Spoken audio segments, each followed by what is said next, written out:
জাহাজে করে সাগরে চলে গেলাম। সাগরের তলদেশে গিয়ে সাঁতার কাটলাম মাছের সাথে, আকাশপথে হেলিকপ্টার চালালাম এবং সাক্ষাৎ করলাম ডুবুরির সাথে।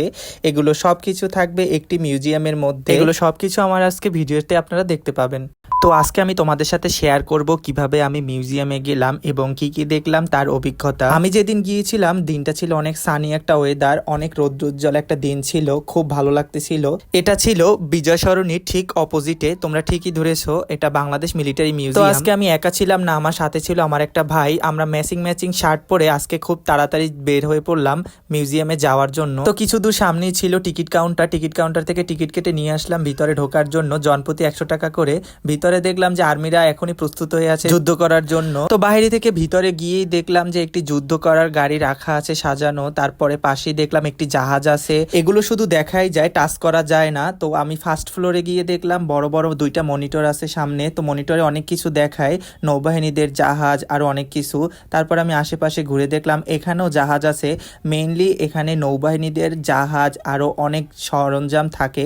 এটা দেখলাম যে টাইটানিকের থেকেও মনে হয় বড় একটা পাখা। তো বলতে বলতে জাহাজেই উঠে পড়লাম। এখানে জাহাজের দৃশ্যটা অনেক সুন্দর লাগতেছিল। তো তারপর একটি যেখানে জাহাজের মনিটরিং করা হয় জাহাজ চালানোর জন্য, সেখানে ঢুকে গেলাম। এগুলো সবকিছুই হলো বাহ্যিক, মনিটরে যেগুলো দেখাচ্ছে এগুলো শুধু আপনি ফিল করতে পারবেন। তো মিউজিয়ামটার ভিতরে আরো অনেক কিছু আছে যা সবকিছু ভিডিওতে দেখানো সম্ভব না।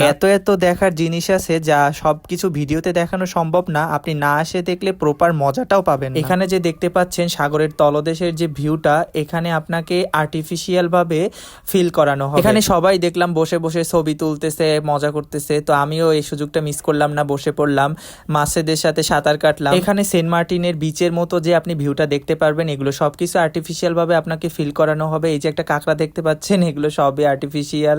ডুবুরি সাঁতার কাটতেছে, আমি ডুবুরির সাথে মজা করতেছি। আমি তো সবসময় মজা করি, একটু ফানের মধ্যেই থাকি।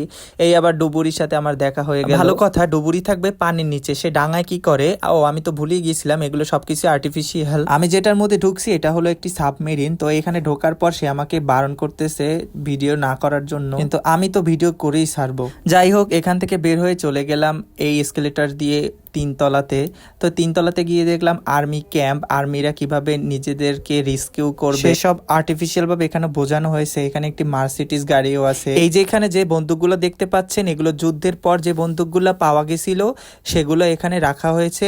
এরপর আমি উপরে উঠে গেলাম সিঁড়ি বেয়ে, দেখলাম যে বাংলাদেশের ফ্ল্যাগ আছে এবং যত দেশ আছে সবগুলো দেশেরই ফ্ল্যাগ এখানে আছে। তো আমার খুব ভালো লাগতেছিল সব দেশের ফ্ল্যাগগুলো দেখে। এইখানে যে আর্টিফিশিয়াল ভাবে হেলিকপ্টারটা আছে, এখানে সবাই লাইন ধরছে ছবি তোলার জন্য। তো অবশেষে আমিও সুযোগ পেলাম ছবি তোলার জন্য। তো আস্তে আস্তে উঠে বসে পড়লাম।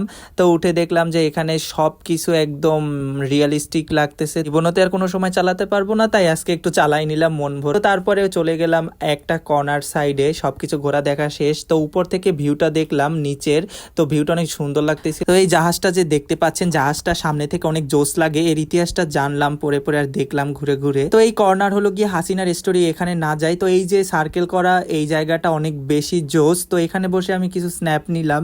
তো জায়গাটা অনেক বেশ ভালোই লাগতেছিল। উপর থেকে নিচে তাকালো সুন্দর, নিচ থেকে উপরে তাকালো জোস। এই মানচিত্রটা দেখলাম, মানচিত্রটা বেশি জোস ছিল। তারপরে এখন অনেক হাঁটাহাঁটি হয়ে গেছে অনেক, তারপর একটু রেস্ট নেওয়ার জন্য বসে পড়লাম এই জায়গাটা। মিউজিয়ামের মধ্যে সবকিছু দেখার পরে 2 ভাই বেরিয়ে পড়লাম বাহিরে। তো বাহিরে বের হওয়ার সাথে সাথে দেখলাম ভেলপুরি নিয়ে বসে আছে মামা। তো মামার থেকে 1 প্লেট ভেলপুরি নিলাম এবং ফুচকা নিলাম। তো ভেলপুরিটা মজাও ছিল, ফুচকাটাও মজা ছিল। তো পাশে এই মামা কি ভেবে এরকম তাকাইছে লোকটা দেশে জানি না আমি। তো এখান থেকে চলে গেলাম একটি রিক্সা মামাকে নিয়ে সোজা শাহবাগে। তো শাহবাগে যাওয়ার পরে দেখলাম আন্দোলন চলতেছে। এই ভিডিওগুলো আমার ক্লিপগুলো নেওয়া হয়েছিল প্রায় 2 মাস আগে। তখন নতুন সবাই আন্দোলনে নামতেছিল। এখানে এসে আমারও সুযোগ হয়েছিল আন্দোলনে থাকার। তো আমি অনেকক্ষণ প্রায় ছিলাম, 1-1.5 ঘন্টার মতো। তারপর বড় একটা মিছিল আসছিল, আমাদের অনেক লেট হয়ে যাবে। তো এখান থেকে আমরা মিছিলটা ক্রস করে বেরিয়ে পড়লাম পুরান ঢাকায়।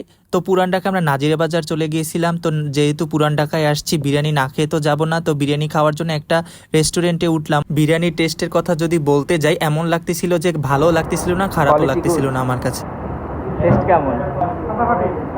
এরপরে খাওয়া দাওয়া শেষ করে একটু রেস্ট নিয়ে আমরা বিকেলে একদম সন্ধ্যার দিকে চলে গেলাম ঢাকা বিশ্ববিদ্যালয়ে ক্যাম্পাসে। তো এখানে যাওয়ার পর আমার ভাইটা চলে গেল তার একটা স্পেশাল মানুষের সাথে দেখা করতে, আর আমি এখানে একা একা হাঁটতেছিলাম বিকালবেলাটা।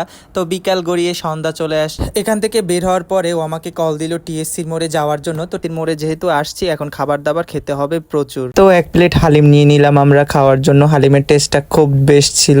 তারপর মেট্রো রেল করে আমরা ঢাকা বিশ্ববিদ্যালয়ের সামনে থেকে এখন উত্তরা যাব। টিকিট নেওয়ার জন্য লাইনে দাঁড়ালাম। তো লাইনে দাঁড়ানোর অনেকক্ষণ পরে টিকিট পেলাম। তো এরপর মেট্রো রেলে উঠে চলে গেলাম আমি উত্তরাতে। উত্তরা থেকে যাব এখন গাজীপুরে আমার গন্তব্যে। তো দেখা হবে তোমাদের সাথে নেক্সট কোনো ভিডিওতে। ভালো লাগলে পেজটি ফলো করে দিও। আল্লাহ হাফেজ।